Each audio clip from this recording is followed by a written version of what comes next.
Hello आणि नमस्कार मित्रांनो, मी कीर्तिकुमार मोहिते आणि तुमचं K&K या फिटनेस यूट्यूब चॅनलमध्ये मनपूर्वक स्वागत करतो. फक्त डाएट करून वजन कमी होत नाही मित्रांनो. कमी खाणे म्हणजे वजन कमी होणे नाही. मग नेमकं वजन कमी करण्यासाठी काय गरजेचं आहे, चला तर मग जाणून घेऊया आपण या व्हिडिओच्या माध्यमातून. मित्रांनो, वजन कमी करण्यासाठी काही गोष्टींचं महत्त्व जाणून घेणं खूप गरजेचं आहे.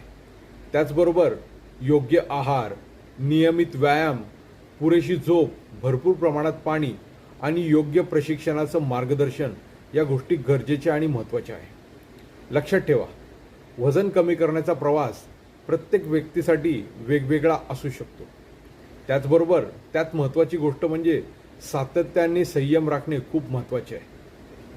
नियमित शारीरिक हालचाल, ज्यामध्ये कार्डिओवॅस्क्युलर ॲक्टिव्हिटी म्हणजे कार्डिओ एक्सरसाइजेस, त्याचबरोबर स्ट्रेंथ ट्रेनिंग म्हणजे वजनी व्यायाम, या दोघं गोष्टींचा समावेश असायलाच हवा.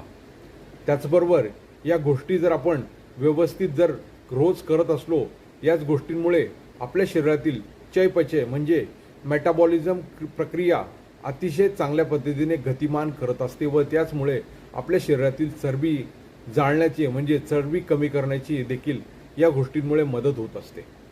प्रोटीन हे स्नायूचे रक्षण करते. त्याचबरोबर चयापचय म्हणजे मेटाबॉलिझम वाढल्यामुळे आपल्या शरीरातील अतिरिक्त चरबी कमी होण्यास मदत होते. त्याचबरोबर कॉम्प्लेक्स कार्बोहायड्रेट्स हे आपल्याला दीर्घकाळ ऊर्जा प्रदान करत असतात.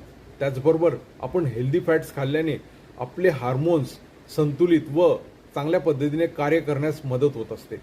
त्याचबरोबर ॲरोबिक, त्याचबरोबर स्ट्रेंथ ट्रेनिंग या दोघं गोष्टींचा एकत्रितपणे वापर केल्यास आपण लवकरात लवकर चांगल्या पद्धतीने वजन कमी करण्याची प्रक्रिया अधिकतम चांगल्या पद्धतीने प्रभावितपणे काम करू शकतो. पुरेशी झोप आणि दर्जेदार झोप घेणं खूप गरजेचं आहे.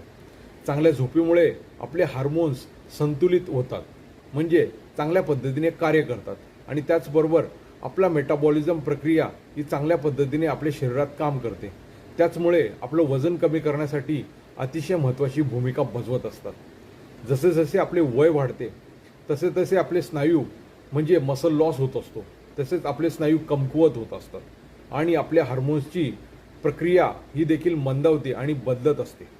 त्यामुळे आपल्या शरीराला चयापचय प्रक्रिया देखील मंदावते म्हणजेच आपल्या शरीरातील मेटाबॉलिझम स्लो झाल्यामुळे शरीरात फॅट वाढण्याची शक्यता देखील असते. मित्रांनो, जसे जसे आपले वय वाढते तसे जसे आपण काही गोष्टी टाळत असतो. मित्रांनो, जर आपल्या